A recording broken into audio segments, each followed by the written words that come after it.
Salut! Du coup, nous sommes deux étudiants de l'ENSAT, donc Van, ouais. Caro, et on va vous présenter notre école.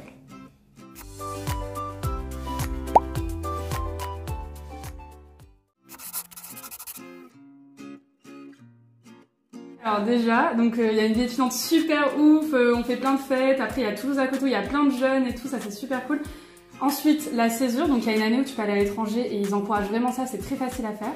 Et après du coup Ce qui est bien aussi, c'est que l'école elle est vachement engagée dans l'environnement, donc du coup il y a la certification ISO 14001 et du coup toutes les spé qui sont proposées sont liées à ce domaine.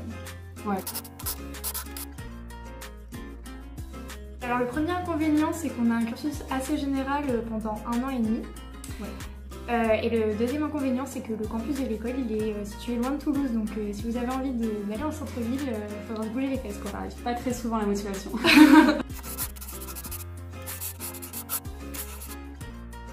Alors déjà, il y a beaucoup de colocs tout autour de l'école où il y a les maisons et tout et on fait des acteurs là-bas. Après, il y a la résidence Crous dans le campus où les gens se voient le soir et après il y a des apparts tout autour de l'école. Comme un pro sous support photo audiovisuel.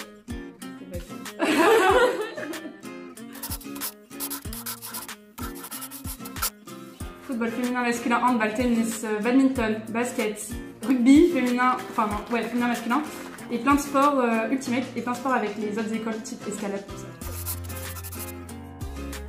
Agro, événements sportifs, il y a un week-end à Barcelone, le gala, il y a un rallye, il y a un autre week-end sportif, il y a une spin ski, voilà, il y a plein de trucs. L'ambiance à l'ENSAT, c'est Bah, l'ambiance, attends, déjà on a des soirées une fois toutes les 2 semaines où ça se finit entre minuit et 2h selon la KDZN. Enfin, après, on fait des afters dans les colocs des gens, après il y a des after-work, on fait des barbecues avec les élèves, tout ça, il y a des ateliers avec hypnotiseur, machin.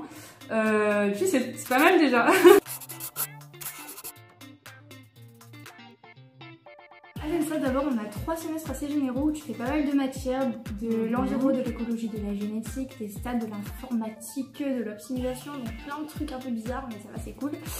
Ensuite, en deuxième année, ton deuxième semestre, soit tu restes à l'ENSAT, tu choisis tes matières, soit tu peux aller dans une autre école et tu peux même faire un semestre à l'étranger, dans une université étrangère, c'est un bon métier. Ensuite, tu peux faire une césure, donc elle n'est pas obligatoire, mais en vrai tu kiffes ta vie, tu vas à l'étranger, tu fais tes stages où tu veux, partout, en Australie, Canada, Cambodge, voilà, c'est le rêve. Et après, en troisième année, Van, qu'est-ce qu'on fait en troisième année? Et bien du coup en troisième année, après on a 6 mois où on choisit sa spé, donc il y a pas mal de spé, agroalimentaire, agromag, QEGR, enfin dans l'environnement, agronomie aussi. Et enfin tu as 6 mois où tu vas faire un stage dans une entreprise et souvent c'est ton premier emploi, tu peux le faire en France ou à l'étranger. Du coup, il y a donc comme j'ai dit précédemment les spé, environnement, agronomie, agroalimentaire, il y a aussi agroécologie, c'est un peu plus original. Il y a agrobiosciences végétales et il y a aussi pas mal de spé ailleurs dans les écoles, on peut changer facilement.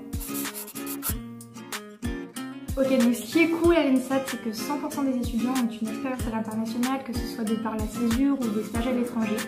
Et l'ENSAT a plein de partenaires un peu partout dans le monde.